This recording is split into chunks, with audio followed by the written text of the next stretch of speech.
তুমি কি কখনো কিছু জাদুকরী জিনিস খুঁজে পেয়েছ? এক রৌদ্রোজ্জ্বল দিনে এক পাকা আম গড়িয়ে পড়ল নীলার পাশে। প্লপ!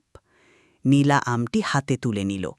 অবাক হয়ে দেখল আমের গায়ে ছোট্ট একটা জলজলে তারা চিহ্ন। এটা কি জাদু? বড় বড় চোখ করে ফিসফিস করে বলল নীলা।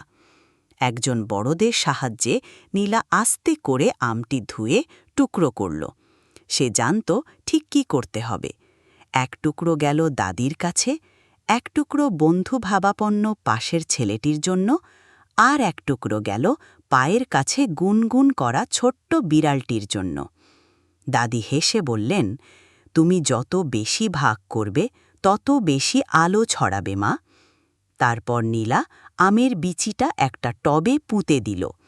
এক কাপ জল ঢেলে দিল ধীরে ধীরে।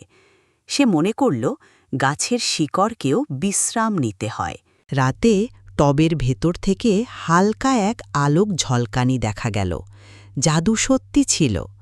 কিছুদিন পর 3টি ছোট্ট পাতা গজিয়ে উঠল, ঠিক সেখানেই যেখানে সেই তারা চিহ্নটি ছিল।